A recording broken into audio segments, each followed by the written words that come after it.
Alright everybody, welcome back to some more Great Ace Attorney Chronicles. We are going to do the part 3 of the investigation of the second case, second case. And that might mean there's 3 parts to a trial if there is one. I forgot. But we're getting closer to the truth. We will continue on. Somehow, the door to the cabin we were in ended up bolted after we made an emergency stop.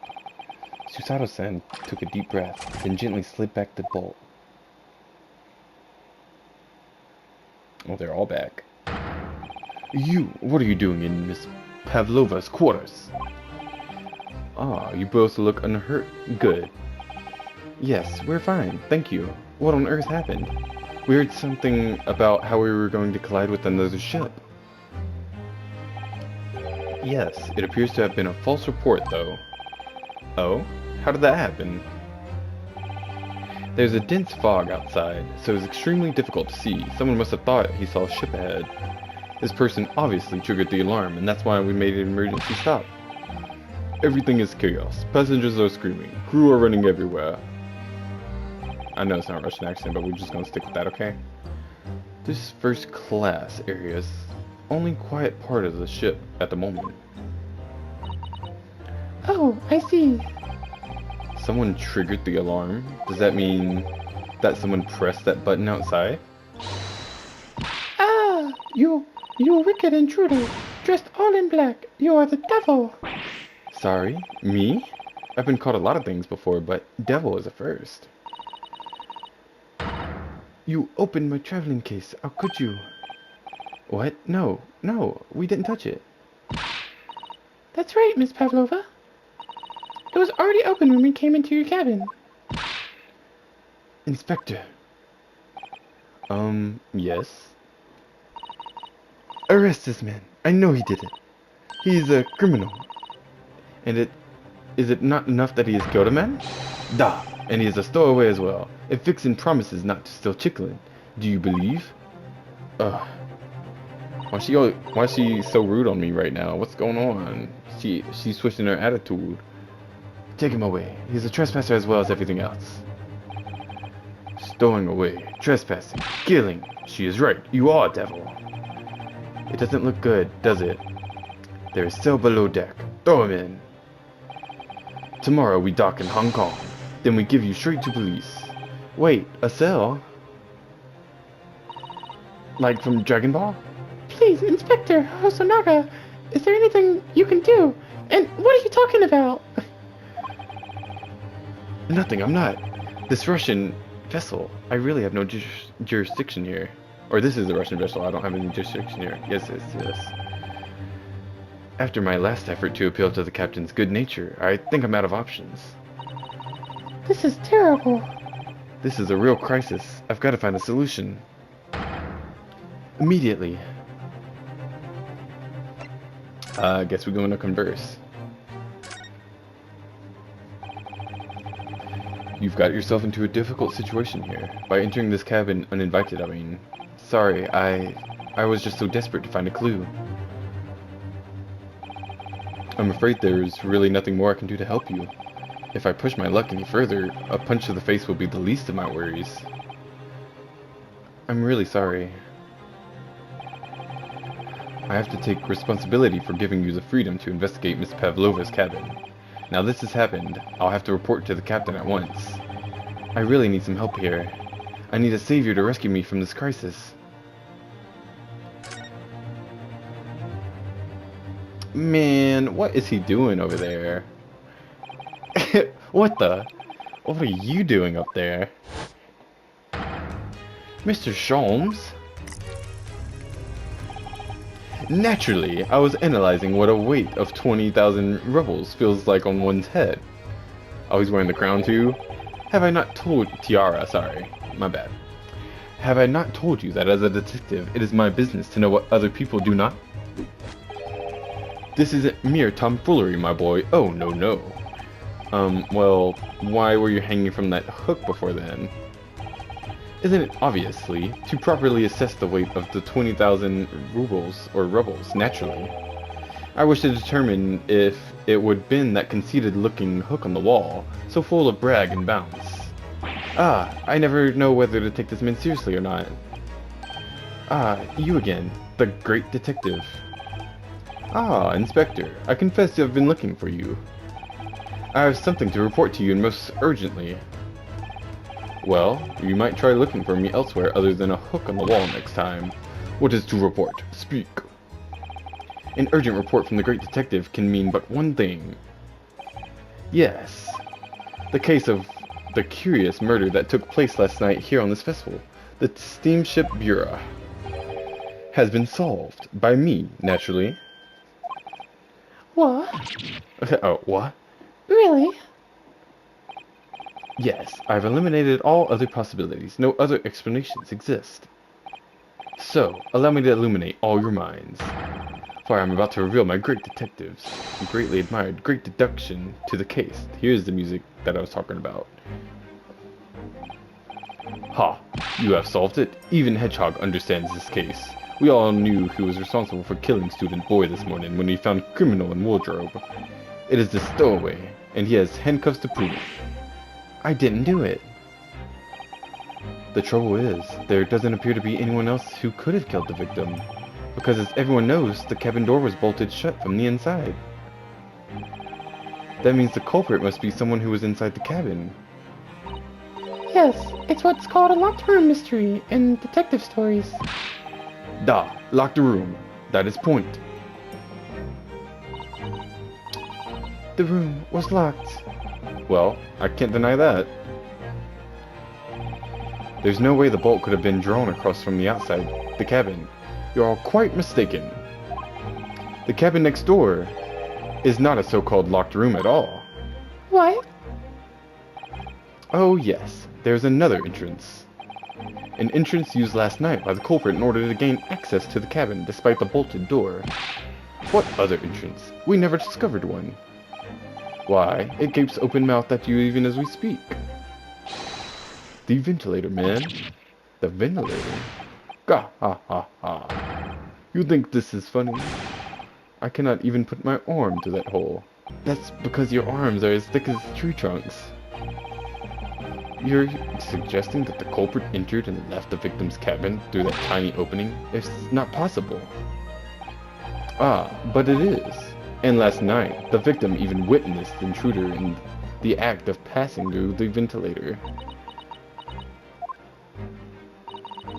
Mr. Sholmes, do you mean... Are you referring to the words Kazuma-sama wrote in his diary? 1:23 a.m. I can hear a faint whistling sound. Somebody's going... 1:35 a.m. What looks like some sort of speckled band is dangling from... Yeah, exactly that. Precisely, my dear madam. But what does it mean? What is this speckled band? The answer to that particular conundrum is in this very cabin. Ooh, he's tossing him up. Mr. Sholmes, what are you doing? There's a distinct element of danger, but fear not, I am ready. What I'm about to expose for you all to see will shock you to your cores.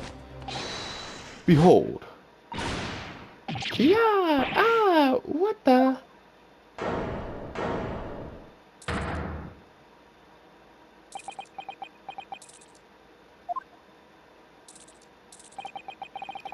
Allow me to introduce you all to the band. The speckled band. A snake? Indubitably. Mr. Sholmes, just one thing. Pray, what troubles you? Well, that snake isn't really speckled, is it? It looks more stripy, wouldn't you say?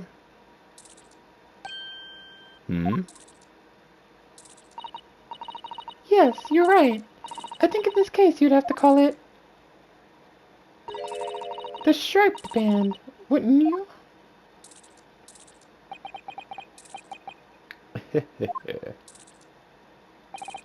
You both see and observe with distinction, however. Do you not think that is precisely the trap into which the culprit wishes you to fall? Oh my goodness, really? It's a trap? Wow. Shinosuke, it was a trap. How exactly? What? What are you talking about? I think perhaps it is time to explain the intricacies of my train of thought. Are you ready, Miss Pavlova? I'm sorry for the young man who died, but that is all. His death has nothing to do with me. This whole thing has nothing to do with me. There are two conclusions I have drawn from the facts. Number one, last night your friend infiltrated the victim's cabin. Ah! And number two, that same friend was responsible for the victim losing his life.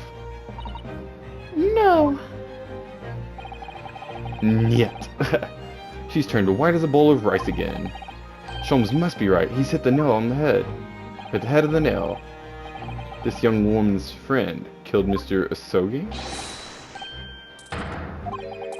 It looks like he can't speak with that snake cord around his head. I would avoid as little movement as possible, Seaman. You wouldn't want the fangs of that long friend in your neck. So, everyone, let us begin. Herlock Sholmes is proud to present his logic and reasoning spectacular. Ooh, this is maybe the music. The great deduction. The game is afoot. Yes. Topic 1. Intruder's identity. Conclusion. Not yet. Miss Pavlova, moments ago you claimed the following. His death has nothing to do with me. This whole thing has nothing to do with me. Yet you cannot deceive yourself. Yes, when you recall those horrid events, your aching heart smarts with pain. And it is that very pain that evidences your oh, let me get this word going. Hold on, let me practice it. That evidences your inextricable link to the victim's death. Is that how you pronounce it? We'll go with it. So, we ask, what was the nature of this intruder that stole into the victim's cabin of the portentous night? Why, naturally, it was the friend with which you boarded this vessel, was it not? Ah, as I suspected, another telltale glance. Without a doubt, your friend is the writhing serpent we see before us. And yet, that fact leaves us in a quandary. The victim's written observations on the night in question tell of a speckled band, whereas regrettably, the specimen's markings do not fit the description in any way. What explanation can we give then, pray? What was this sight that fell upon the victim's eyes last night? No, don't look at me. This has nothing to do with any of this. Oh, but it does. You have the answer to this quandary even now, hidden behind your back. Yes, that which you are trying but failing to conceal can only be the snake's slow skin. Evidently, after the subtle and horrible crime, this most deadly friend of yours shed its original skin. No. I don't know what you are talking about. Last night, through the ventilator visible in this cabin, your then speckled friend slithered next door. Using the bell cord on the other side of the bridge, the serpent silently descended into the victim's quarters. In the dim light, it appeared to the young gentleman who was about to lose his life as a speckled band. In summary, the nature of this friend of yours, which last night infiltrated the scene of the crime, is a rare breed of snake whose markings change every time it slows its skin. Or sloughs. I don't know how to pronounce that either. A snake so dreadful, we can only imagine it would be found in the deepest depths of India. Conclusion. A beloved speckled snake. Okay, I might have spoiled it earlier. I might take that part of what I remember the thing being out, so it's not spoiled. Moving on, we come to the heart of the matter, the grim demise of the victim. How did this young man lose his life, and why? According to the data of which I have been apprised, it would appear that there were no visible signs of injury. Ah. In fact, the circumstances of the victim's death can only be explained by a terrible venom, Now, if we take that as fact, we can reasonably imagine that there remains evidence to affirm it at the scene of the crime. Oh no, could there be? Yes, an examination of the deceased's body will prove the cause of death conclusively. The almost, but not quite, imperceptible puncture wounds left by the venomous fangs will seal the truth. Yes, the vestiges of the snake bite delivered by your terrifying friend. This makes no sense. There is no point feigning ignorance, Miss Pavlova. After the incidents, you endeavored to hide everything, didn't you? But now your involuntary glance betrays you the hiding place you chose. That's right, you hid the evidence that links you to the victim's dance in that traveling case. When we first met in this cabin, it came to my attention that your case moved periodically. Your serpent assassin was restless inside, no doubt. You don't. It is telling that the victim made note of a low whistling sound that he heard minutes before his end. That was your signal, was it not? The sound you had used to train your serpent friend. To train? Indeed, you'd put the serpent through this ventilator and wait. After a period, you'd summon it back with a whistle. You couldn't know if the animal had done its duty, so you would listen for signs of life next door. If the victim appeared not to have been dispatched, you would release the snake once more. Do you deny the snake has undergone such training? It's not true. Having slithered through the ventilator and down the bell cord, the creature needed only to sink its fangs in once. And its venom would course through the victim's veins, ending his existence forever. That is the true nature of the speckled band that took the poor young man's life. There can be no doubt. My logic is infallible. Infallible, something like that. Conclusion: death by a venomous snake's bite. Thus concludes Sherlock Holmes' great deduction of the speckled band.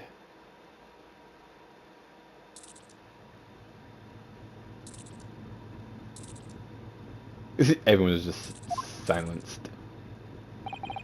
Miss Pavlova has trained her pet snake as a killing machine. There on the floor you observe a saucer of milk. The promise of food is the key to training any creature. Incredible! You solved the mystery.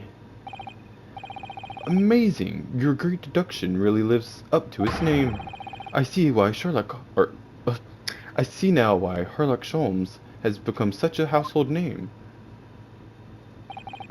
My dear man, it was nothing remarkable, as the Russians say. I could have done it with one left hand. Do they really say that? Could I venture an opinion, Mr. Holmes? But of course, what's on your mind? It's just about your deductions before. Some things don't quite make sense to me.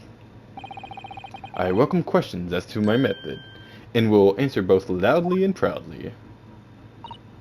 Oh, well, good. First of all, your breath stinks. You need a breath mint.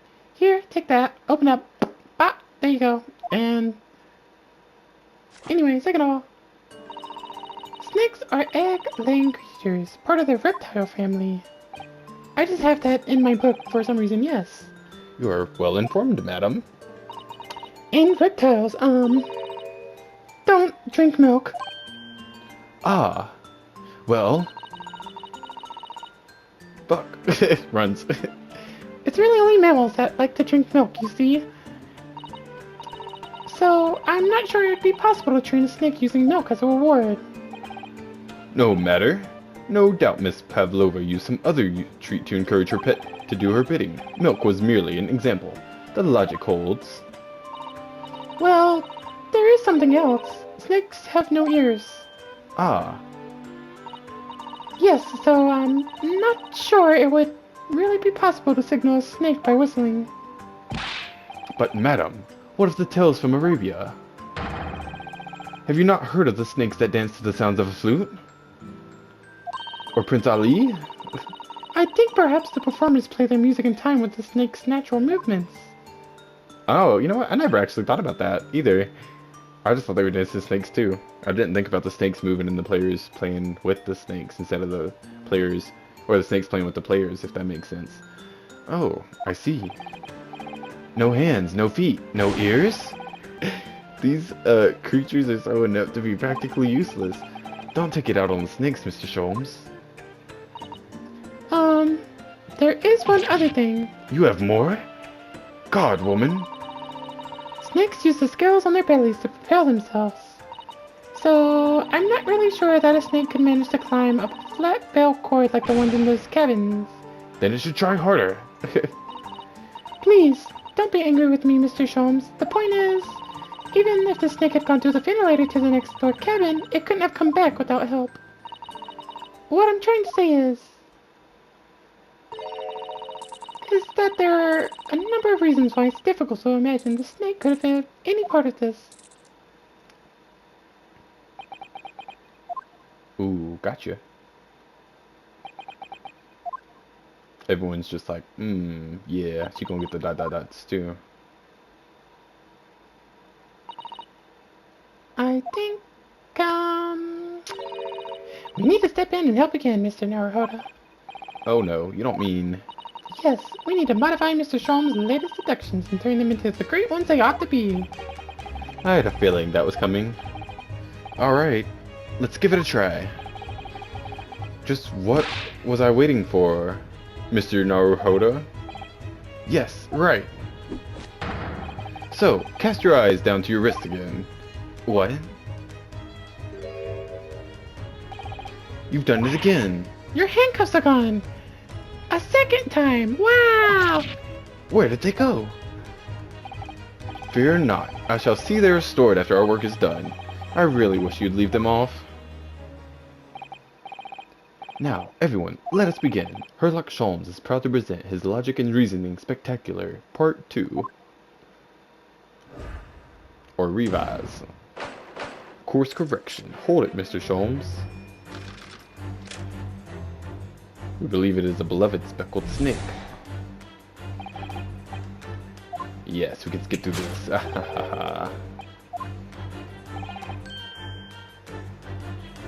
gotta get to that special word. Aching heart, yes. She does have a pained expression on her face. Yes, that's true. She looks as though Kazuma-sama's death is weighing heavily on her mind. But you're not sure Mr. Sholmes has read her quite correctly, is that it? Could there be some other way to interpret her expression then? Let's take a moment and really look very closely at Miss Pavlova. Aha! Yes! Bam! No, you're wrong. Yes, when you recall those horrid events, that claw scratch smarts with pain. Indeed, and simple observation reveals that the wound is fresh. Miss Pavlova, did you in fact receive that scratch? Sometime last night? Ah.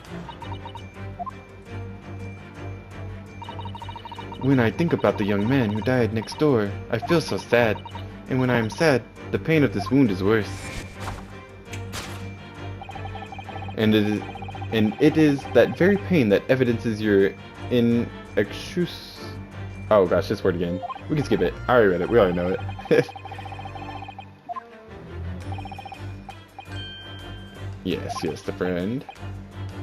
Telltale glance, yes. But I doubt your friend is the roving serpent we see before us. Here it is, yes.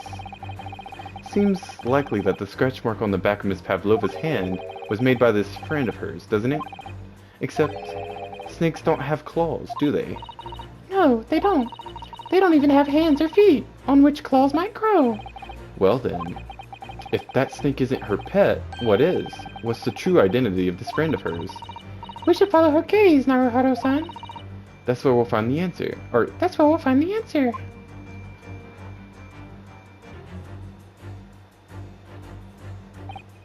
Ah, look at the photograph in this frame.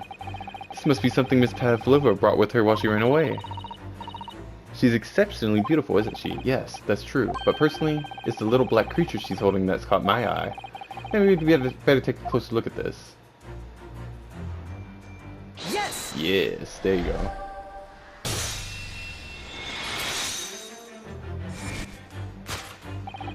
Without doubt, your friend is the little kitten we see before us.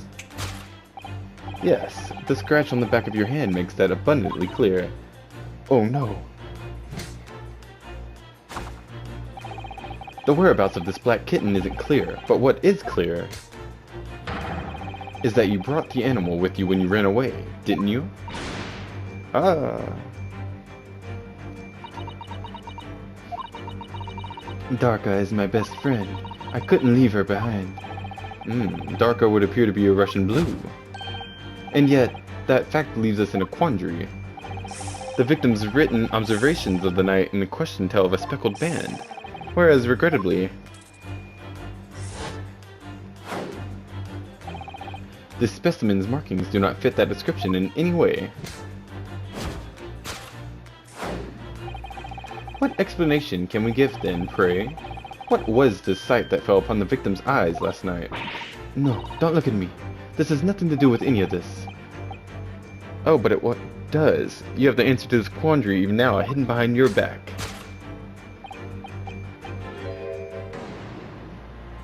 Yes. Did you see that? She just took something out of her pocket and hid it behind her back. If she just left it in her pocket, no one would ever have known. Oh yes, ploys like that are Mr. Sholm's specialty. He's ever so cleverly forced her to reveal something. I thought seduction was his specialty, or maybe making me believe that was a ploy toy, too. Sorry. Anyway, I find it hard to believe that's the skin of a snake. in which case, just what is Miss Pavlova hiding behind her back?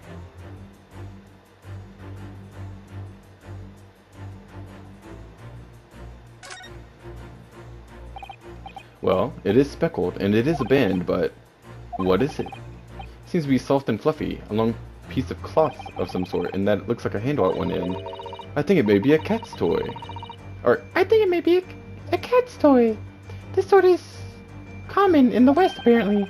how is that a toy for cats? Cats like to chase the band around and paw at it. Kittens in particular love that sort of play. You only need to wave it in front of them, and they pounce to catch it. Haha, that sounds positively adorable. It is. Aha. Cat sword, jumping down.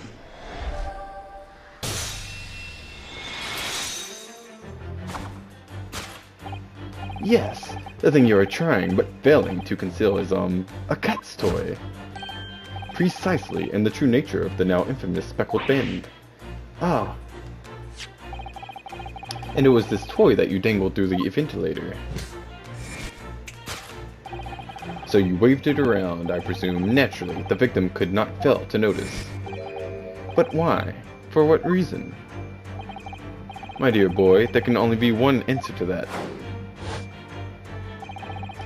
After her feline friend disappeared through the ventilator into the neighboring cabin, Miss Pavlova attempted to use the speckled cat's toy to incite the creature to return.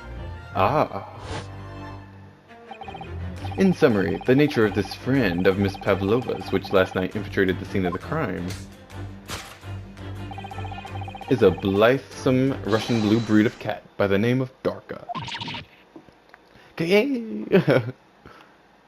Yay! A truly troublesome feline young Darka is proving to be. She must be caged once found. You will forgive us for borrowing the photograph of your pet, Miss Pavlova. The photograph of Miss Pavlova and Darka has been entered into the court record.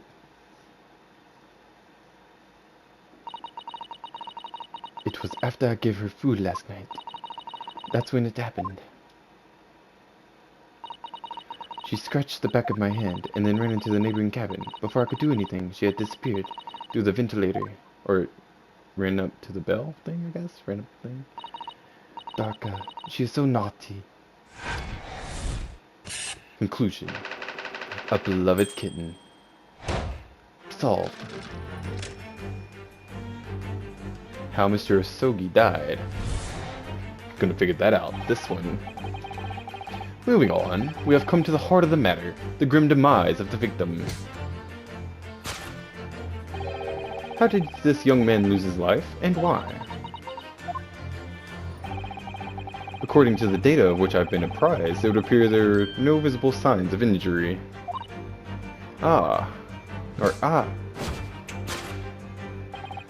In fact, the circumstances of the victim's death can only be caused by a terrible venom. Lies.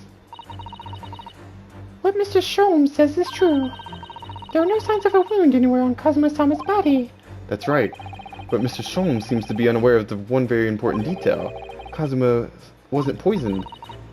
Yes, it would seem so. Let's give him the information he's missing now. Report. Yes! Bam. I was thinking if I had to press the X or not.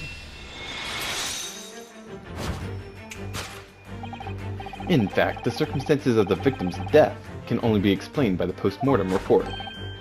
Ah, yes, I knew there was one or the other. His neck was...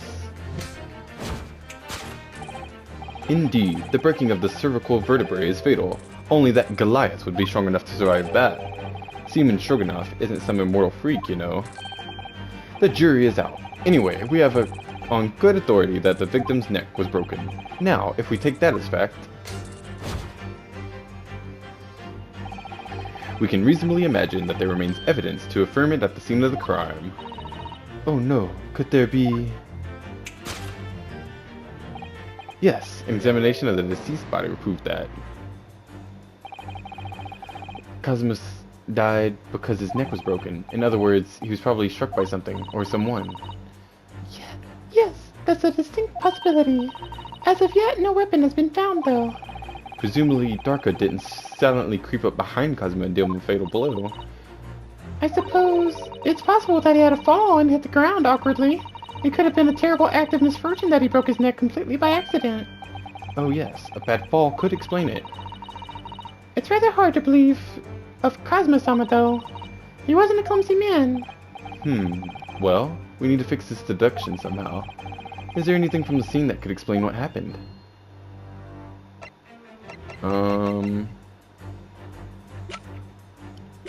The scuff mark?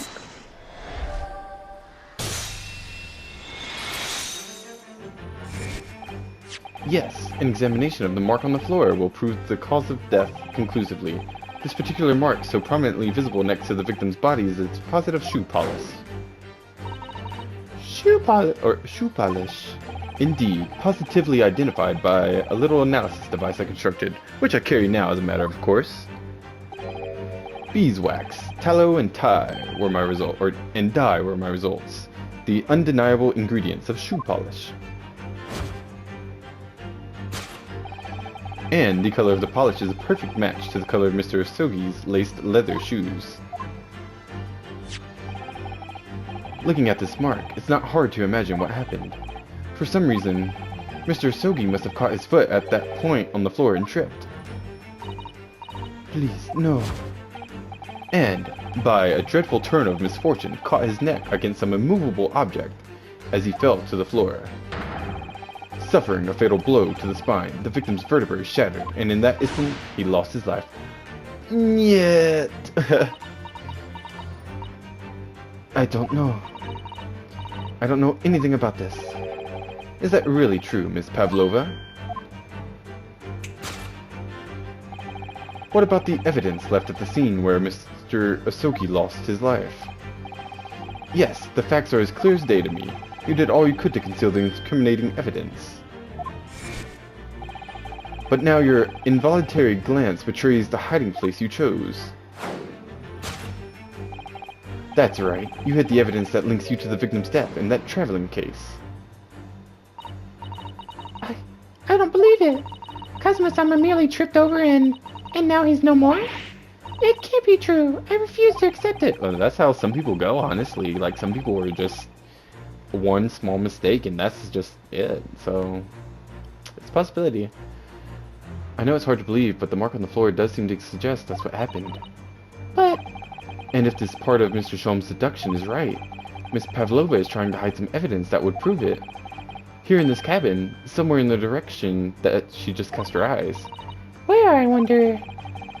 Let's have a good look around. The answer must be here somewhere.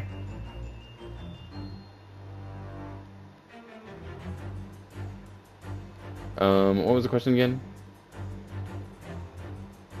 Why's she been on?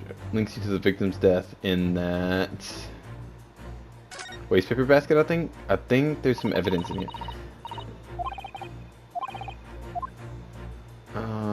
Oh, okay, there. That's new. Oh, what's that? It's a broken piece of glass, isn't it? Yes, it is. And I feel like I've seen it somewhere before.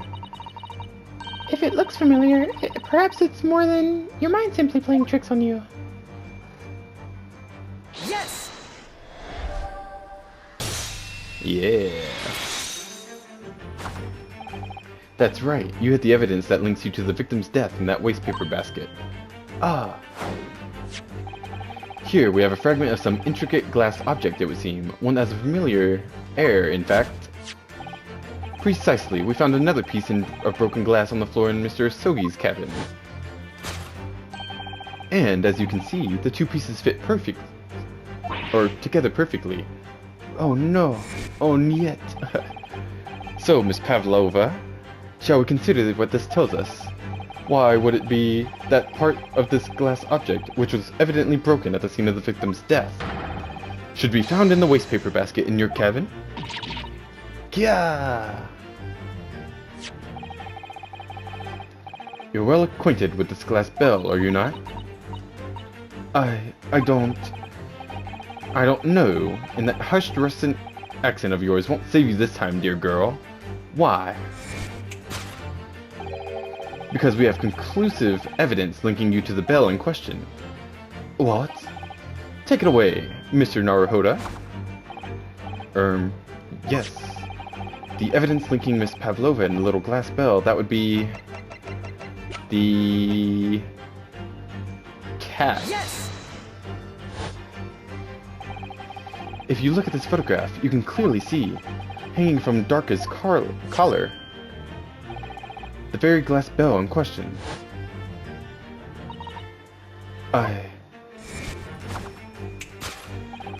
The truth has caught up with you, Miss Pavlova. The young man who lost his life last night did so after a truly inauspicious fall. And the cause of that fateful stumble?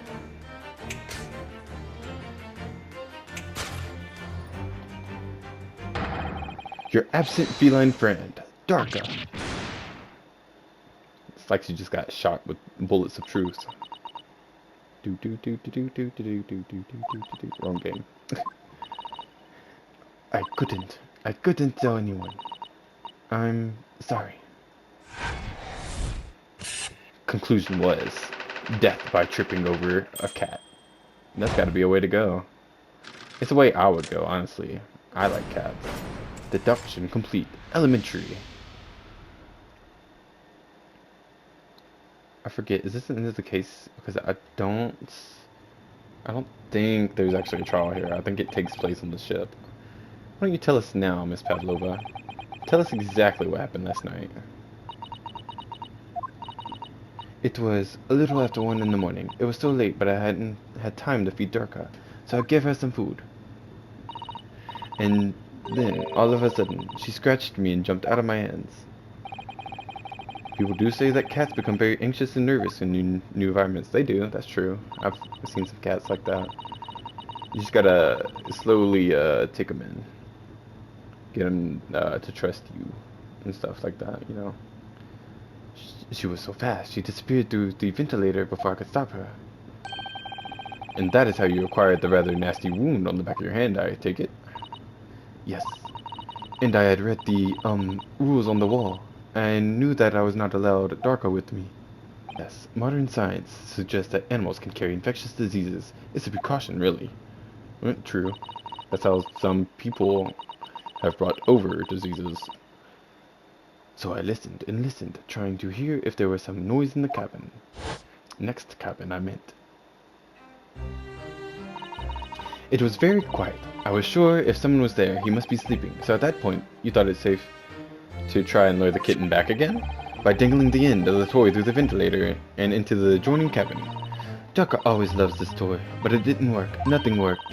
I tried using her favorite toy. I tried whistling to her softly, but nothing. She didn't return. So the faint whistling sound Kazuma wrote about in his diary was Miss Pavlova trying to retrieve her pet. Cats have a propensity to remain hidden in the shadows when frightened. Yes, so there was nothing else I could do. I just had to wait until she calmed down. But then... Oh.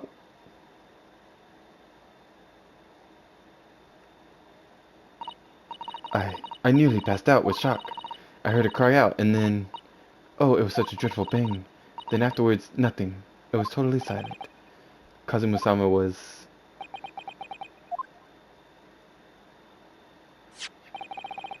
From the appearance of the brown mark on the floor, it seems likely that what you heard was the victim stepping on the glass bell and tripping up. The SS Bureau is a large vessel, but even she can pinch and roll violently without warning. If Mr. Sogi was already off balance as a result of the shipping, lurching when the kitten got under his feet, the combination of unfortunate factors could easily have caused him to fall over. But what became of the kitten afterwards?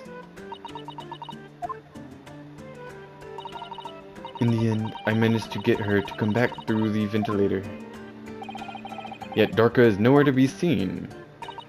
I must have forgotten to lock my case, and now she's disappeared again. Gracious, that cat is as insufferably restless as I am. Well, he knows something about himself at least. When I woke this morning, I heard that a young man in the cabin next to mine had died, but I couldn't bring myself to tell anyone what had happened. I was too scared. Scared that they would send me back. Oh, hold on a minute. What about the snake? You're right. Where is it? If the snake isn't your friend, Miss Pavlova, then whose is it? And where did it come from? What on earth is such a dangerous creature doing on board the ship? Oh, I didn't say. Snake is my friend. His name is Pirozko, I think. What? What? That snake belongs to you? He escaped from cage when an emergency alarm sounded. I was looking for him. I did not expect to find him in here. Yes, how did that snake get into this cabin? But animals are not prohibited on board. Ha! We are at sea for 1 year. You want to be so long without close friend? Without someone who understands? Couldn't you find someone a little more human who understands you better? But my dear burly fellow, a gargantuan venomous snake? Surely you can appreciate the danger you're putting everyone in. No venom. Perisco does not have venom. He is harmless, very long, but very gentle. He is adorable, like Granny. It's venomless? Yes. Da. He is now hungry, so he is in a bad mood. But once I feed him, you will see big smile. And you feed him what? Milk, I suppose? Ha! Like they say they milk chickens. Ridiculous. Snakes that drink milk are only in stupid stories. Peruzco eat mouses. Big, fat, round mouses. Ah. Oh, so is that what the mousetrap in the passageway out there is for? Of course. How else can I catch my friend's favorite food? So lots of these things are piecing up together. Nothing says top of the food chain like look in their eyes right now. The look in their eyes. I'm forgetting words. It refuses to drink milk. It can't hear a whistle. It can't climb up a bell cord, and it's not even venomous. How the deuce did something so inept land in a starring role? It's not my fault. I do not make up stories. My Pruzco is nothing to do with this incident. So that's what happened. That's the truth behind my best friend's tragic death.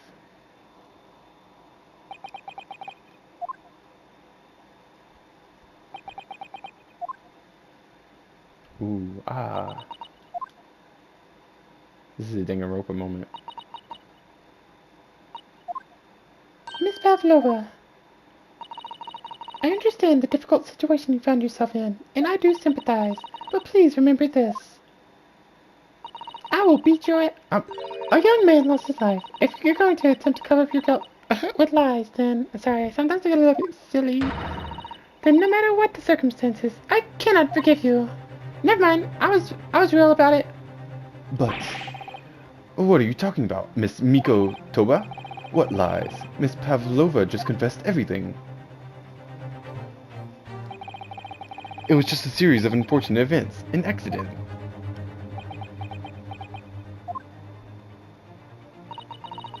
I'm no great detective like Mr. Sholmes. I don't have a gift for knowing the truth.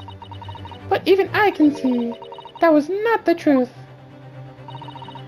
Don't you agree, Mr. Naruhodo? To be perfectly honest, yes. There's a discrepancy in Miss Pavlova's story, I'm sure of it. I just can't quite put my finger on it. I confess, I was intending to let Scotland Yard deal with any of outstanding issues on this matter. Oh!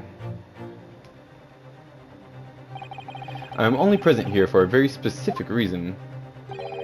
The truth is, you, Mr. Naruhodo, are simply a distraction. A distraction? I do hope you've not been finding your shackles too uncomfortable. Not again. When did he do that? Especially as they're on your wrists as a result of my intervention. I was rather hoping I could resolve matters before we made our next port call. You were, Mr. Sholmes? Yes, but I overlooked one important detail. The deceased young man was a very close companion of yours, was he not? Yes, Kuzama was my closest friend. I owed him my freedom, even. In that case, we must follow this to its conclusion.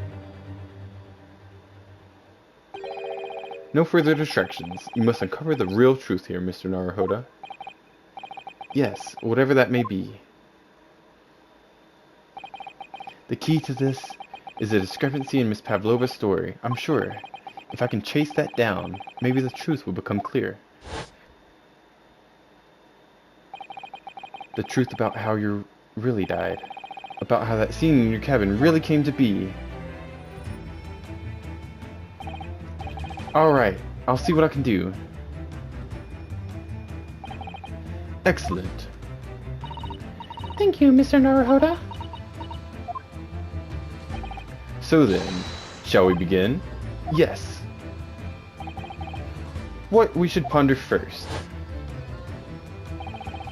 is the victim who lost their life in a cabin that was bolted shut from the inside. Was this truly an unfortunate accident? Or was it in fact no accident at all? This is what we must establish in the first instance. But we've already established it, haven't we? The men tripped over the kitten and had climbed into his cabin via the ventilator. Tragic, yes, but still an accident. No, you're wrong. Wait, let's just take a step back. It doesn't make any sense if that's really what happened, does it? I'm going to have to ask you to spell it out for me, I'm afraid. Yes, it's starting to take shape now. There's a clear contradiction between the facts and Miss Pavlova's story here. The evidence is right there in Kazama's cabin. It's undeniable. His death couldn't possibly have been a mere accident. Really? Let us show our hand, Mr. Naruhodo. Time to present the evidence. The evidence that proves unequivocally that the victim's death was no mere accident. This? Yes! The truth is clearly recorded in this photographic print. There's no way that Mr. Asogi could have left this message on the floor. That script. It's Russian, isn't it? Oh, I was right. Okay. I was just trying to remember. Indeed it is. The word written means wardrobe. I see what you mean. Most people would leave a dying message in their native language, Japanese in this case. But maybe he was studying Russian. It is a simple language. He could have picked it up very fast. That doesn't seem likely. That's actually not the point. It makes no difference whether he knew Russian or not. Sorry? What do you mean? Exactly what I said before. There is no way that Mr. Asogi could have left this message on the floor, and the reason why is clearly explained in here. Damage to the cervical vertebrae resulting in instant death. Instant death. Ah! Which means, after the victim fell to the floor, he couldn't possibly have written anything, because he was already dead. That's not the only reason either. There's something else we found in Mr. Sogi's cabin. A remnant of something that couldn't possibly have been there, if what Miss Pavlova told us was true. What? So, Susato-san has noticed it too then? Putting this message on the floor aside, there's something else that gives the truth away. Another piece of evidence that proves this was no accident. In other words, the small piece of glass? Yes! This piece of broken glass next to the mark on the floor. But that's not the glass bell the kitten had around its neck. We already know about that. It was broken in half when the victim tripped over the cat and fell. So we already have a satisfactory explanation. Where's the flaw in that logic? Unfortunately, there is a very big flaw. A fatal flaw. What? If that's really what happened,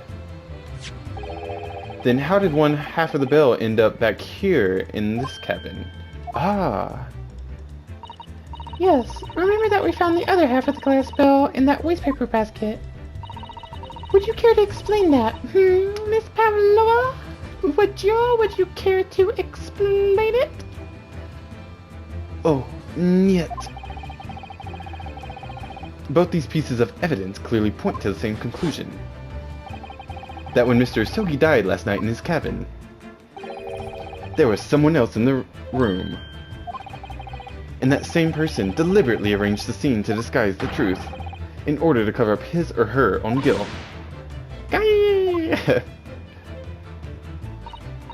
Yes, there was someone else present in Mr. Sogi's. Oh, you are wasting time. Someone else was there? Da, of course, we know this. What are you talking about? Bulkhead was bolted shut from inside. There was no way in or out. Oh, yes.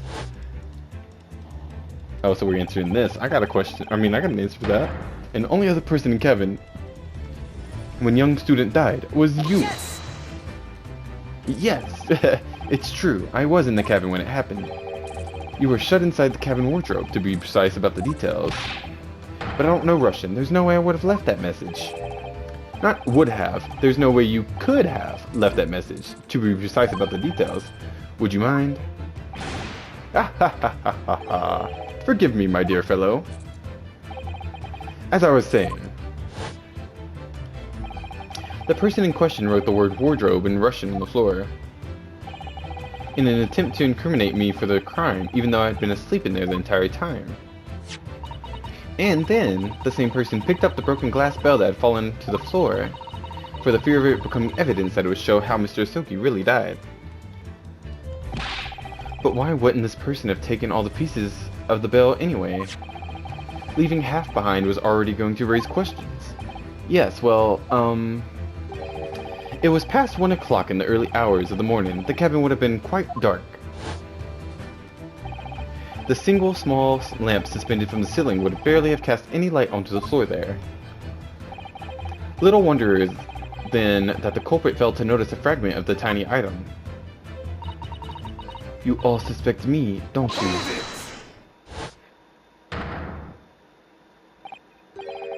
Seaman Stroganoff. Nina is woman of sea. She is daughter of strong sailor. 2 years ago, they noticed her dancing skills, and she went away to join ballet company, but before, she was a dancer of the ship. You do not accuse ship's angel of being criminal. Ah, so that's it. You say that when young student died, Nina was there in his cabin. But that is not possible. I give my tooth. Well, this is all most interesting. And why would you give your tooth, pray? How can you be so sure? You are a great detective. You should know. Look truth in eyes. Cabin bulkhead was bolted shut from inside. Nobody could go into cabin. Not Nina, not anyone. Or you want to tell me that killer can walk through locked doors? Nyet. That's impossible. Ugh, he's right. But wait! There's more! I've read about this in detective stories. Did y'all like that? People often tie thread around... I'll go now. Okay, it's okay. People often tie thread around door latches so they can open and close them from the outside. Thread? Are you stupid? These bulkheads are not barn doors. Certainly not. These are watertight doors, as one would expect to find on any modern steamship. Constructed of heavy steel, with not a gap in sight, no threads or needles, or magnets could have been used. No, of course not. I thought so too. But Mr. Naruhodo suggested it earlier, so it was all his idea, so we should just blame him. Susato-san, how could you shift it onto me like that? So Seaman Stroganoff has a valid point. The cabin door couldn't have been bolted shut from the outside. Not necessarily. What? I put it to you that I could bolt this cabin door without laying a finger on it. And in this very cabin, we can see the traces of the method I have in mind having been used before. I don't believe it. Well, Mr. Naruhodo, I believe you know what I mean, don't you? A way to shut the bolts of the cabin door from the outside. One way does spring to mind, yes. Do you really know what Mr. Sholmes means, Mr. Naruhodo? Yes, and you should too. Because we've seen it happen. Indeed we have. So, would you care to do the honors, Mr. Naruhodo? Point out the telling signs of the method that was used to slide the cabin door bolt across from the outside.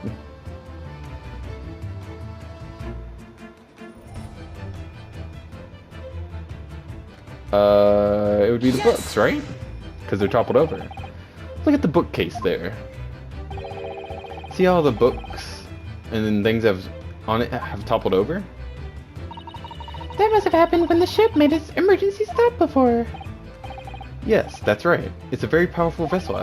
After all, when the engines are thrown into reverse, a violent jolt goes across the entire ship. Any small objects that aren't fastened down are bound to fall over. I believe... Yes, it's what's known as the force of inertia acting on the objects. Is there nothing Susato-san doesn't know? Or that isn't in her book, at least? Well, whatever it's called, the same force that pushed over those books in the bookcase also made something else in this cabin move. The bolt on the cabin door. Ah! It was very obvious just after the emergency stop that the ship made earlier. We had come into this cabin not long before, and we hadn't bolted the door. But then... Hello, is anybody in there? Shout if you need assistance. Oh, that sounds like... Inspector Hosonaga! Wow, I remember that too! Wow, oh yes! We have good minds, that's it! When the ship stopped suddenly, the bolts flew across and locked the door. Yes, it's made of metal, but it's small and light enough to be moved by the ship's sudden change of speed. Or the force of inertia, if you want to call it that. Are you trying to say that last night, after Mr. Asogi was killed? Oh, it's gonna show us.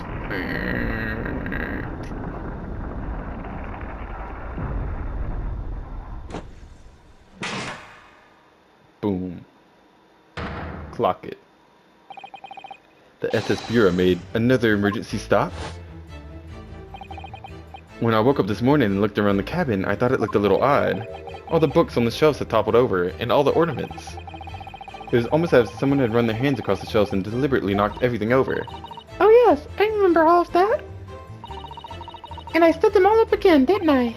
I remember that too. Remember when I told everyone that it was your fault, basically? Yeah, good times. Anyways. Then when we came into this cabin, we were surprised to see the same thing in here. All the books and everything had toppled over, just like in Mr. Soki's cabin. Oh my! Do you have anything to say about this, Miss Pavlova? Are you out of your mind? You say Bureau made emergency stop. It does seem a little far-fetched, but could that have possibly have happened? Unless you're saying the culprit is actually someone from the engine room. Oh, it is simple enough. Are you forgetting the button in the passageway outside? Used to trigger the emergency alarm? Oh, yes, of course. There was a notice, wasn't there, telling you only to press the button in times of emergency? On dark nights when the fog is dense, the captain cannot afford to rely on the eyes of his lookout alone, hence the placement of a number of buttons around the vessel to allow any crewman to raise the alarm. Smart. This sort of button one is almost compelled to press to satisfy one's curiosity. Wait, it was you? When the button is pressed, two things happen in the interest of safety. The emergency alarm bell rings, and the vessel comes to a complete stop. As indeed it did a little earlier today. Mr. Sholmes, surely it wasn't you who... As I always say, a button has but one purpose in life. To be pressed, whatever the occasion. He sounds almost proud of himself. How dare you mess with ship? I report you to captain. You are in much trouble now. Now, I'm sure that all that can wait until later. Let us not overlook the fact that we have now learnt a valuable lesson. When the vessel makes an emergency stop, the bolts on the cabin doors slide closed. So, what we must now consider... Yes, it all comes down to one thing now. Last night, after what happened to Mr. Isoki, did the ship make an emergency stop, or did it not? You are idiots. You're a huge ship with many passengers. If we make emergency stop, even in middle of night, there would be chaos everywhere. What are your thoughts, Mr. Naruhodo? Well, it's certainly possible that some kind of emergency happened last night. We have evidence to support that idea. Really? What evidence, Mr. Naruhodo-san? Fascinating. Do show us, my good man. What evidence prompts the theory that some emergency gripped this vessel last night? It would be the logs, wouldn't it? Yes! Because there's no entry. Because if there's no entry, then why would there would have to be an entry, right? Seaman Stroganoff, it's your duty to patrol the first class area of the ship, isn't that right? Da, that is correct. Why? And the ship's log here, this would be where you record the details of your duties. What are you doing with that? That is mine. Ah, so you rather carelessly left it atop the little makeshift bureau in the passageway out there. But as responsible passengers, we took it into our care with the mind to return it to you later. I left it there on purpose. That is where I put it always. The point is, looking at what you usually record, it's clear that under normal circumstances you write the phrase "nothing to report" every 30 minutes. But from 2 o'clock last night until first light this morning, nothing was recorded at all. Nothing recorded in the log? That is... Duh, because nothing happened. But if nothing happened, you would normally write "nothing to report," wouldn't you? That was his gulp. Take it or leave it. Indeed so. Which tells us that shortly after 2 a.m., something happened. Here aboard the SS Bura. Something sufficiently significant to make you forget to fill in the ship's log, in fact. Are you suggesting that the ship really did make an emergency stop in the middle of the night? Stop talking rubbish. If I'm perfectly honest, I find that a little hard to believe myself. Oh? Why? Well, because if something as major as an emergency stop really had happened, surely all of us would have noticed. That's very true. Thanks to the emergency stop we experienced earlier, we all know what it feels like now. The ship lurched so violently, and the alarm bell was so loud. I can imagine that anybody would sleep through that, even if it happened in the dead of night. Well, no, that's a good point. There's one thing I think that we still gotta go over that they haven't, but will. What of the throbbing? Yes, here it is. Sorry, what do you mean? Your head, man. The throbbing of your head since this morning. We have all suffered with it. Ah. Oh, yes. I have a headache, you're right. In fact, I haven't been feeling myself since I woke up today. Nor have I. My head has been feeling heavy ever since dawn. Yes, you've all been afflicted, haven't you? Just as I suspected. He's right, my head's been throbbing today too. And since eating dinner yesterday evening, everything has felt sort of hazy. I can't really remember anything that happened after I climbed back inside the wardrobe. Then the first thing I noticed this morning was the throbbing pain in my head. I had already been dragged out of the wardrobe and had those handcuffs put on me by that point. Why didn't I wake up when all that was happening to me? Tell me, Mr. Naruhodo. You boarded this vessel as a stowaway, didn't you? Oh, well, yes. Sorry. The stowaway class of accommodation doesn't usually include meals. What did you survive on? Well, Kazuma looked after me. He was always happy to share his meals. So you enjoyed some of the whole roast chicken dish that was served yesterday evening, I take it? Yes, in fact, I had all of that. Kazuma wasn't fond of chicken. Oh, really? So the victim didn't eat any of the chicken at all? That's right, he didn't touch it. Is that relevant? My dear fellow, does that not strike you?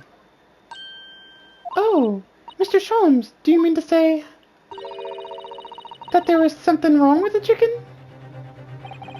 I do. No, really? Is that really true? The meal prepared for the passengers last night had been tampered with. Tampered with by the addition of a sulfuric designed to induce a very deep slumber in those who consumed it. A sleeping drug. Do you mean whoever did this laced every meal with a sleeping drug so that no one would notice the ship's emergency stop? Mr. Naruhodo, of course that's not what Mr.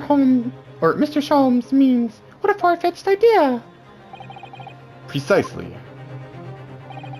Lacing every meal and every passenger on board with a sulfuric drug would certainly be impossible, unless, that is, every single member of the crew was a conspirator. What? Mr. Sholmes? Well, seamen? Eh? 'Cause they all liked her, and she was part of the crew before, huh? I'm sorry to say that that any more deception in this matter will get you nowhere. If you refuse to talk, there would have to be an inquiry made through the shipping company, of course.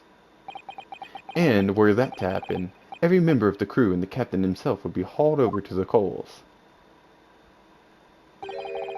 for aiding and abetting a renegade.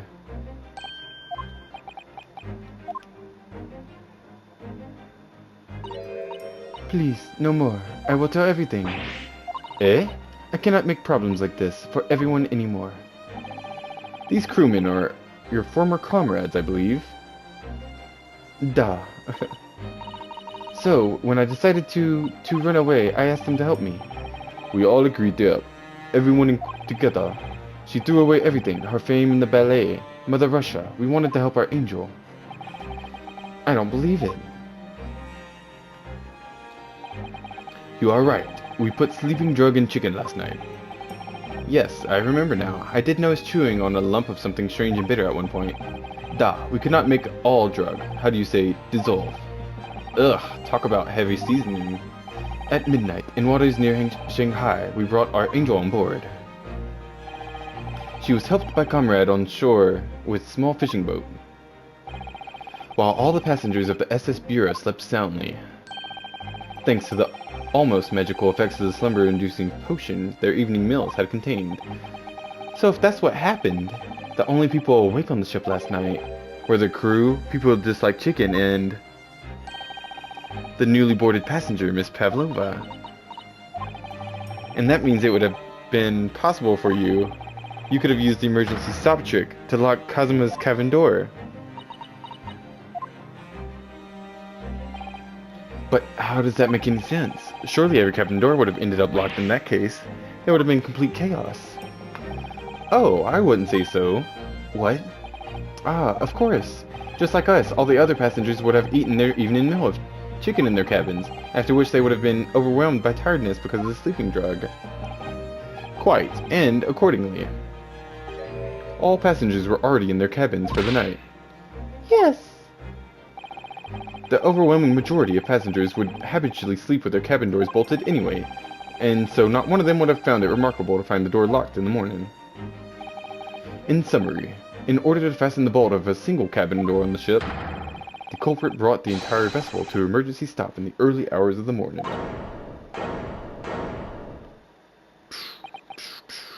Ah.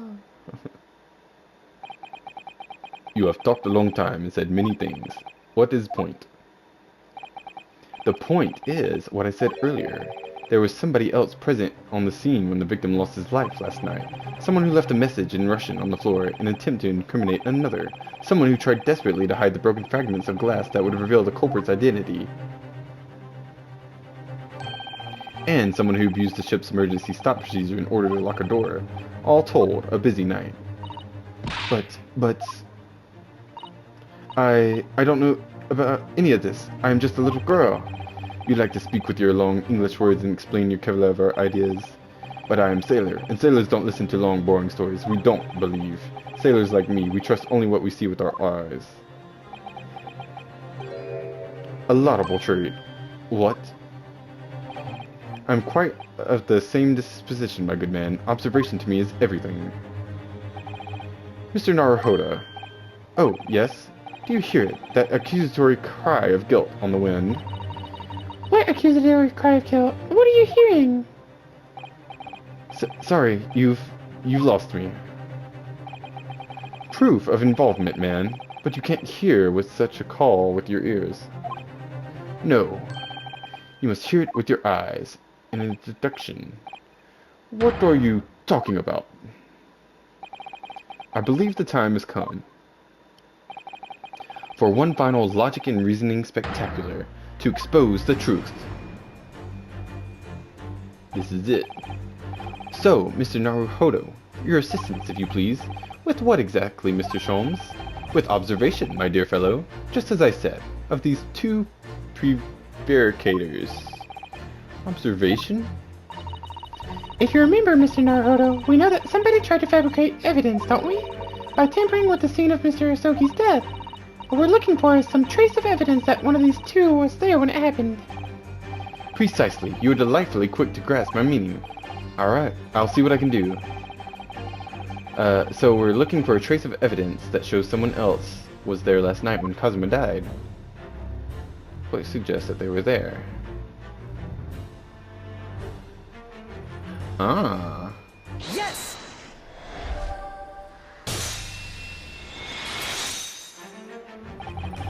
Seaman Stroganoff. You seem to have quite a large purple stain on the back of your white uniform there. Eh? Ah, yes, I don't know where the dirt comes from. So nothing in particular comes to mind about the stain. What are you trying to say? It would appear that the significance of the stain has escaped your attention, Seaman. Allow us to make it plain. It is very large purple stain on the back of Seaman Stroganoff's uniform. And I think what made it is clear. Indeed it is. So, Mr. Naruhodo, present the evidence that proves it. My pleasure. Alright then, the evidence that proves what that stain on the back of Seaman Stroganoff's uniform really is... I'm gonna go with this picture again. Yes! There we go. Yeah. Yes! It's this photograph, and the ink that shows. That's what caused the stain on your uniform. Ink? A rather unusual color of ink. Purple. Ah! Ah, the penny drops. At last. Now you see the significance. The Russian word on the floor next to the victim's body was written in purple ink. And the stain on the back of your uniform is ink of the exact same color. If the ink had been dry, it couldn't possibly have stained your uniform in that way, which means you must have been present in the cabin in the moments immediately after the ink was split. Alright, yes, it was me. I did it. Everything. I arranged everything in dead student's cabin to make it look like Wardrobe Man did it. Then I pressed button to make Bureau do emergency stop and bolt cabin door shut. I did everything so no one would suspect our angel. Beef, please. Don't worry, Angel. let me do talking. It was after 1 in the morning. I was on duty patrolling passageway. Then our angel came to me. She was white like sheet. Beef, please, you must help me. Somebody help! Mike gone crazy! I went with her. The door to the cabin number 1 was open. When I looked inside, I saw student boy on floor. What? What happened here? Please, Don't tell anyone. My little one, my little furry friend. Everything that happened in cabin is like Angel told you. The kitten escaped through ventilator into Mr. Osoki's cabin. Then he tripped over it and broke his neck when he fell to the floor. Yes, that is right. So, after the incident, when the cat ran away, Miss Pavlova then visited the cabin next to hers, only to find its occupant lying lifeless on the floor. She said she was worried when she heard sound of something falling on the floor. That's when she went to look. No, Angel? Niet. The door was not locked, so she opened to look, and you already know what happened after. there's just one thing, if you wouldn't mind. What? When you went to Mr. Soki's cabin, Miss Pavlova, was he already dead? Why, I already told you. When Nina opened doors to the cabin and looked inside, I was asking Miss Pavlova. stand on business. Let him know. Well, Miss Pavlova? Oh, That is right. I saw him. It was dark, and he was wearing black, but he was on the floor, not moving. I was scared. I understand, and I believe you. So is that finally it now? Have we discovered the real truth behind Kazuma's death at last? Ah, something very nearly slipped my mind. Oh, Mr. Sholmes? This photograph. Yes, I took this myself, you know. The cause of death was a broken neck. Therefore, the victim died instantly. And the unfortunate incident that precipitated these events, a kitten on which the victim stumbled. However, if those are the facts, there is one particular area in this photograph that seems to me somewhat unnatural. What do you mean, unnatural? What are your thoughts on the matter, Mr. Naruhodo? Oh, well...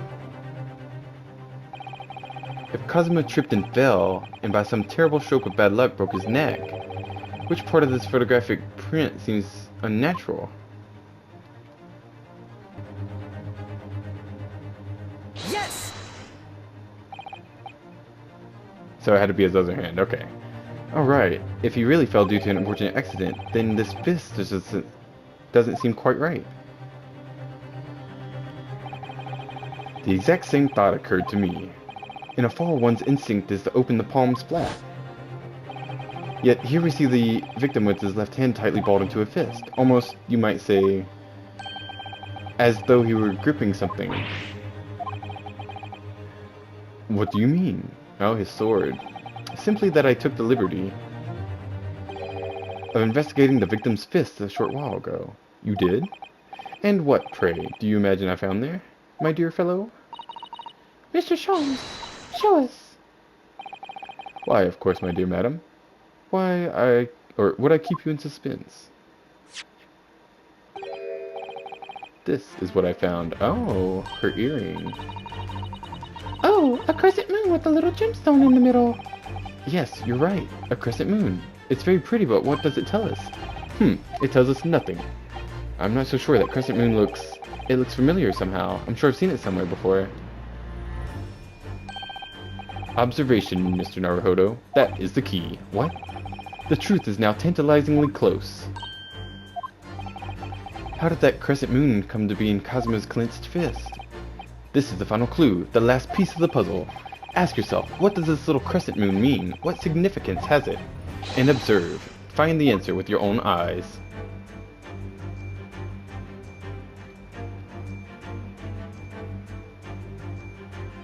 Yes! Your right ear, girl. You caught on candy camera. Miss Pavlova, I noticed that on your ear. Even though you have a metal earring, the decorative part of it seems to be missing. The little link holding onto it must have broken, I suppose. Eh? What?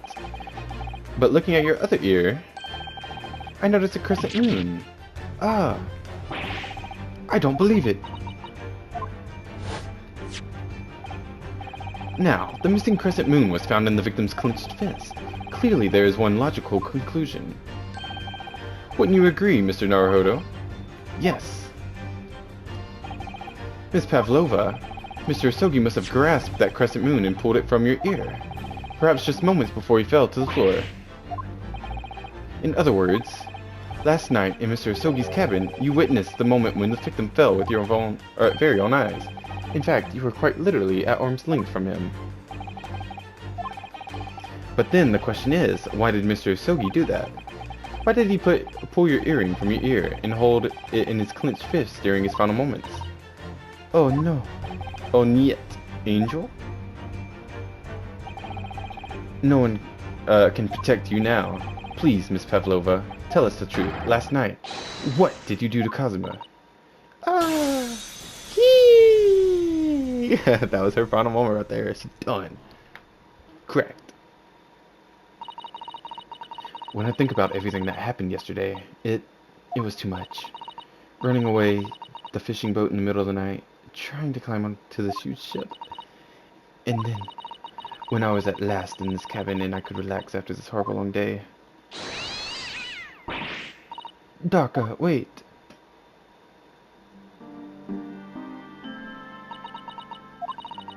I couldn't believe it when she disappeared through the ventilator. I tried to call her with a little whistle. I tried to waving her favorite toy, but nothing worked. Darka would not come back.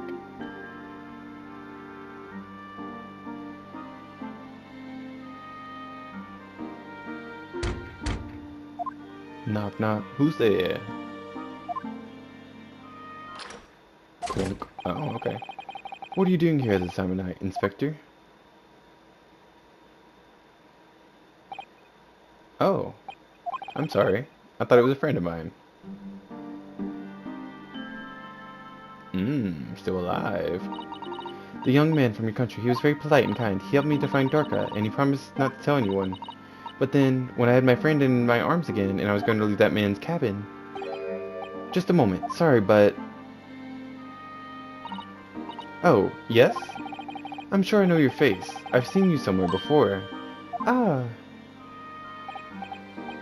of course. You're Nina, aren't you? The Russian ballerina? Huh? No, yet. I do not know that name. My heart nearly stopped when he said that. He knew who I was. How could this man from a land in the faraway east know a Russian ballerina? Yes, I saw your performance in Japan. The beauty of the ballet made a deep impression on me. But what are you doing on this ship? I'm sure I read that your ballet company was performing in Shanghai at the moment. I can't fool him. I have to tell him the truth and hope he doesn't tell anyone. I have no other choice.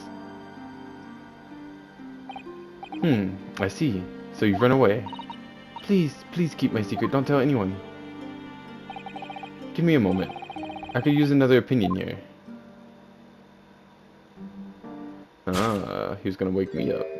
He's gonna pull that cord. He's gonna tell the captain. Oh, why did I think that I could trust him? Then it happened. Everything at once. It was only a second, but it felt like forever. Wait! I shouted, and then... Darka jumped out of my arms and down to the man's feet, and... As he turned around to look at me... Oh! Hit his head on the bed. I pushed him on the bed, and broke his neck on that thing. I don't even know why. I don't even know why I did it. I was just so scared. And I had to just stop him from telling anyone about me.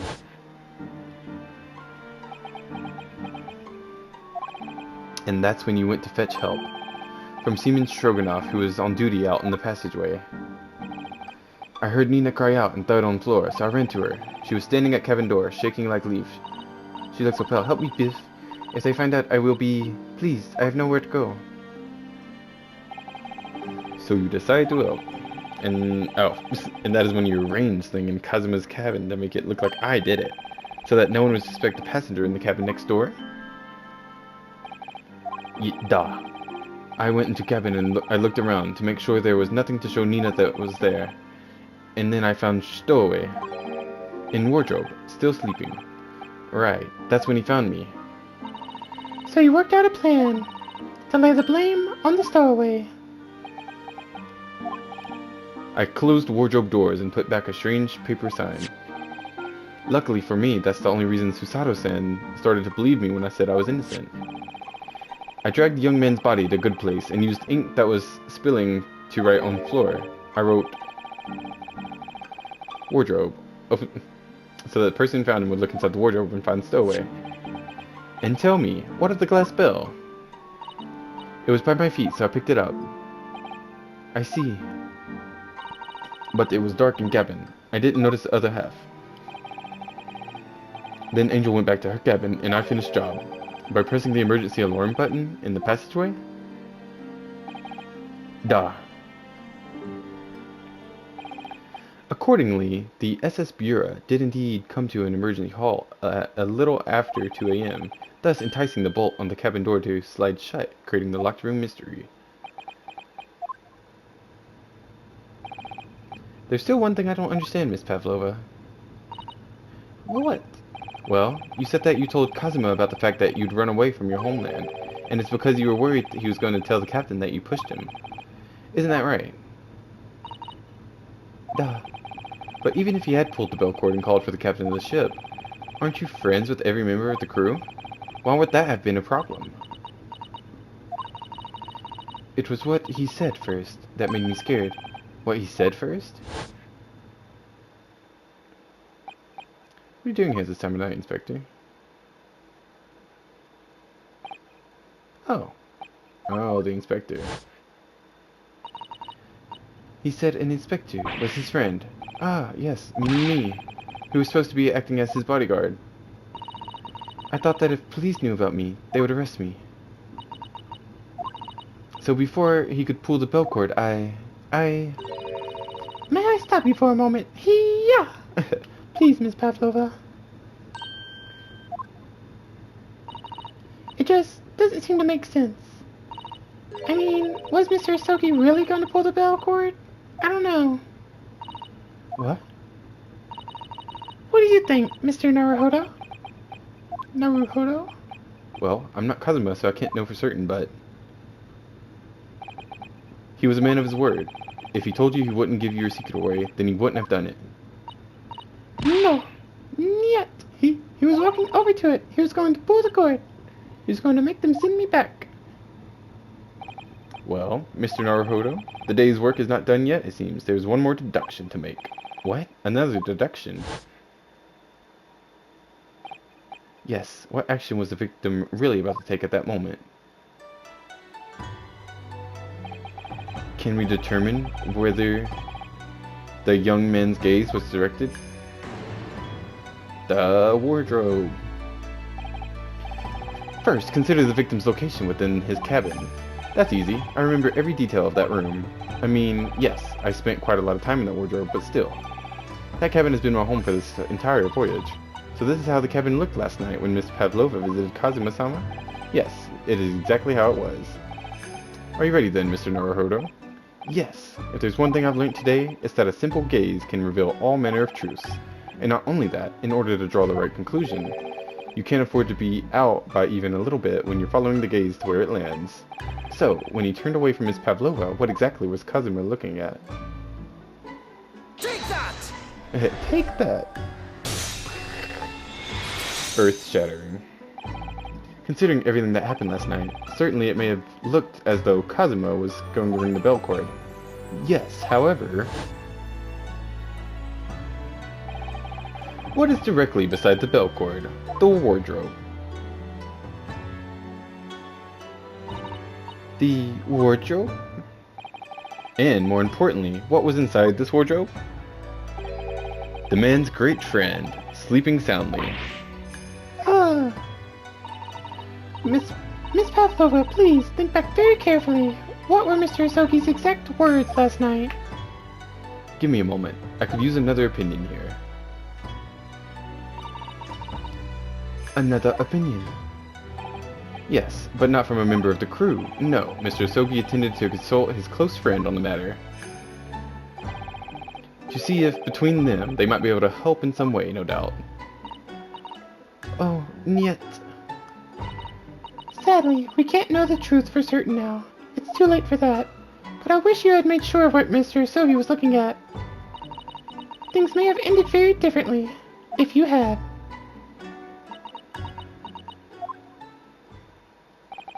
Miss Pavlova,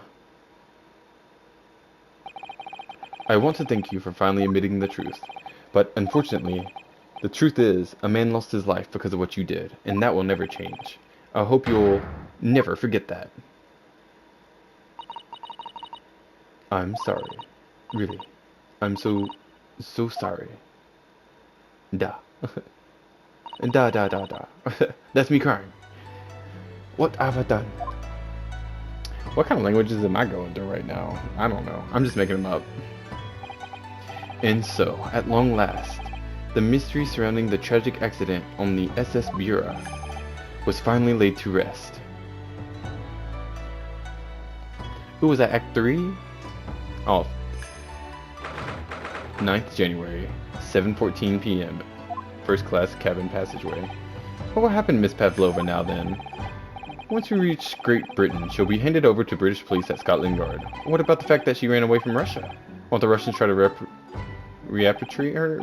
I skimmed over that word, to be honest with y'all.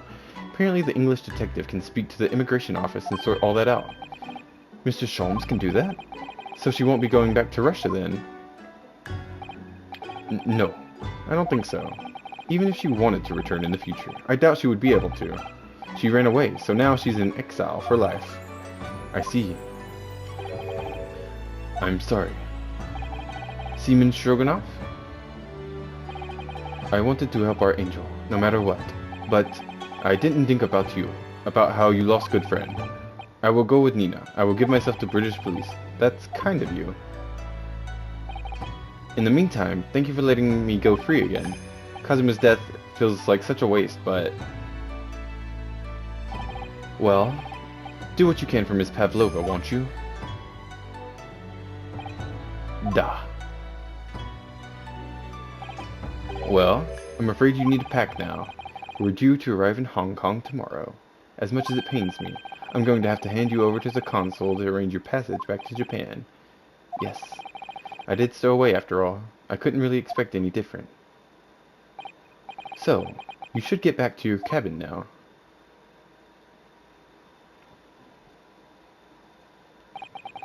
It looks like my study tour to Great Britain is over before it's even begun then. To think that only days ago, Kazuma and I were laughing together about how we tear up the streets of London. That seems like a distant memory now. Oh, what's that? Is it someone weeping? Susato-san? I will stab you. Oh, hi, Naruhodo-san. I didn't know you had returned. Oh, well, I haven't been back long. Inspector Hosonaga just told me I should pack, you know, ready to leave the ship tomorrow and all. I still can't believe this has happened. I can't believe someone's life can be over just like that. Susato-san.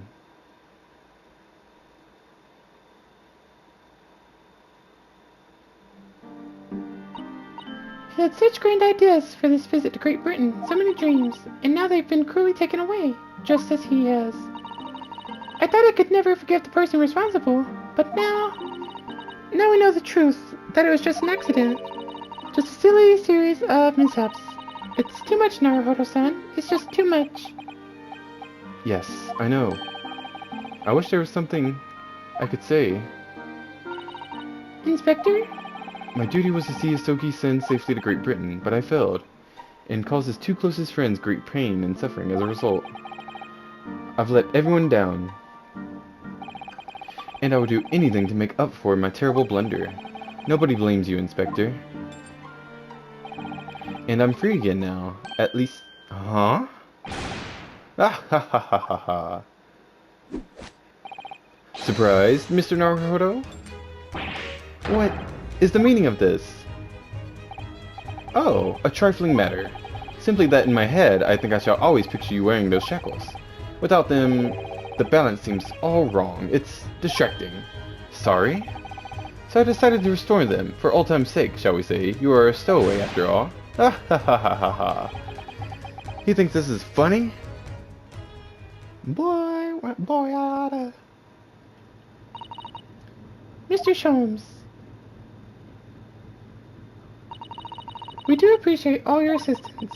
I'd like to thank you from the bottom of my heart. Not at all, not at all. And though it's a little late, may I offer my sincere condolences? The loss of your companion is truly heartrending. I hope that you will be able to fulfill some of his aspirations in his honor. I'm afraid that won't be possible. We shall be disembarking at the next port in Hong Kong. We have to return to Japan and make a full report about everything that's happened. What? Wait a minute. It's just me that has to go back, isn't it? I mean, I was the stowaway. The terms of this study tour were negotiated by the Department of Justice in both Great Britain and Japan. It was to be one lawyer and one assistant. Was to be. In the light of Mr. Sogi's unfortunate death, I'm afraid the study tour can no longer go ahead. Oh no, I don't care for me, but... Poor Susato-san. My dear fellows, the majority of problems have an extremely simple solution, you know. All you require is one lawyer, and the study tour can continue, surely. But there is no one else with the necessary qualifications, Mr. Sholmes. We know of no other lawyer. Qualifications, you say? Any qualifications obtained in your own country will be of little value in Great Britain, I'm afraid. Oh, but... But anyway, the voyage to London still promises a good month of time. Ample opportunity, I would say, to find yourselves another suitable lawyer. Yes. Miss Susato? Yes? Do you think perhaps I might be able to do it? Oh, But you're not a lawyer, Mr. Naruhodo. Oh, unless... Are you studying law? No, I'm not, but... I'm sorry. In that case, I don't think there's even a chance it could work. But, as I said, there is still more than a month before we reach England's shores. Isn't that right, Mr. Naruhodo? Yes, I have a month in which to study, to learn what I must to become a lawyer in Great Britain. Mr. Naruhodo. That's ridiculous. Are you seriously suggesting anybody could learn all of that in just 40 days? There's only one way to find out. I would work my fingers to the bone, Inspector, every single day. Would you let me try? And if by the time we reach Great Britain, I haven't learned enough to be recognized as a lawyer, I'll take whatever punishment is deemed appropriate. But why put yourself in such a difficult position? For Kazuma. He said that there was something he had to do in Great Britain, and that he would sacrifice anything to make it happen. He was passionate about it. I can't let all that passion just come to nothing. And anyway, it's for my own benefit too. I will become a lawyer. I have to. What do you say, Miss Susato?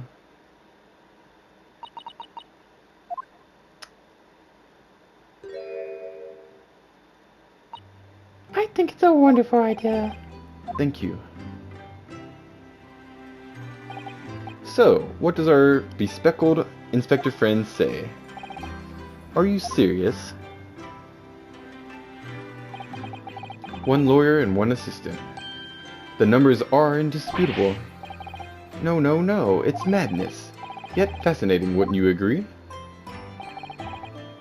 Fascinating? Duty and rules are the dull routine of existence that we all abhor. Give us interest, give us fascination. Speak for yourself. Besides, qualifications are no measure of a man. What matters is his character, no? And you've witnessed ample evidence of this man's exemplary character today with your own eyes. from the early hours of this morning to this very moment now. Despite contending with the passing of his close companion and despite the accusation of guilt, this man has shown resourcefulness, intelligence, and above all, courage. When you put it like that, very well. I'll think of a clever way to word my report to the Department of Justice. Inspector, after all, I did just make a promise, didn't I? I said that I'd do anything at all to make up for my shortcomings here. Oh, thank you, Inspector. If you'll excuse me, I must pay a visit to the captain's quarters, I think. I need to discuss what to do next and how best to make my report.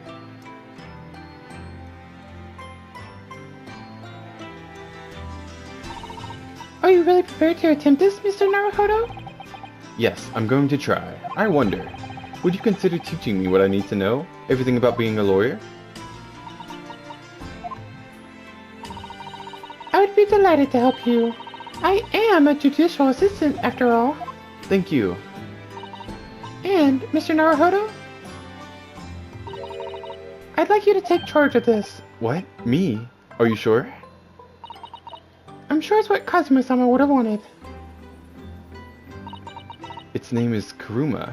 It's a great sword that's been in the Asogi clan for generations. Very well, I accept. I'll treasure it always. Or Kuruma. So then, Miss Susato, it seems we'll be working together for some time to come yet. It will be an honor, Mr. Naruhodo. I keep this in my sleeve and it just doesn't fall out, ever. I have a really tight grip with my armpit. Anyway, and for the next 40 days I shan't grant you a single minute of freedom. I'll smack you like I did just this book every time you step out of line. We shall fill every spare moment with study. Yes, that's exactly what I need. But before we begin, I have an earnest favor to ask of you two. Goodness, what is it? Please, throw me to the ground. 3 times. What? I should never have doubted you. You were Kazuma-sama's closest friend. Of course you would never have done anything to hurt him. That should have been obvious to me from the start. But I allowed suspicion to get the better of me, and no matter how upset I was feeling, it was completely unforgivable behavior. No, you were in shock. You just found out that... No! I won't let you make excuses for me. I'll flip you again. I mean, 4 times. Whatever the circumstances, I should have never thrown you, and not just once, but 5 times. That number keeps creeping up, doesn't it? Please, you must... Alright. Please, you must. Just take a hold of me and throw me. Do it. Don't even think about it. No. I don't even know how. I've never thrown anyone in my life. Very wise, Mr. Naruhodo. It isn't a skill one acquires without considerable training. Oh, Mr. Sholmes. I've observed your throwing technique several times with great interest. I confess I was most impressed. When did he see that? It's probably when he was on the walls. I presume that would be a form of Japanese wrestling. Oh, well, in a way, it's not wrestling, but my own interpretation of an ancient jujutsu technique. Apparently it's called the Susato takedown. It leaves your head swimming, believe me. How beguiling. I am a practitioner of the combative arts myself. I'm somewhat accomplished boxer. There he goes, dancing around again.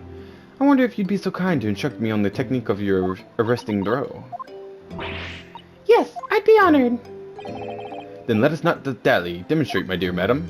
Oh, on me? Oh. Oh, of course. Yep. Are you ready, Mr. Naruhodo? Sorry? Yeah! Bitch. Ugh. As you can see, you throw from the abdomen. Oh, yes. Arresting indeed. And that is what you term the Susato takedown, is it? Actually, no. This was a Susato squash. Oh, so we get new ones. Okay. I see how it is. We're making up new ones for me.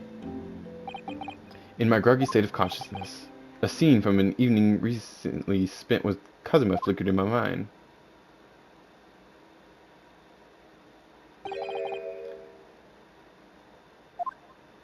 Kuruma. Or Karuma. It's not Kuruma. Kuruma would be you, wouldn't it? That's right. It's a price voice that's been passed down through generations of the Soki clan.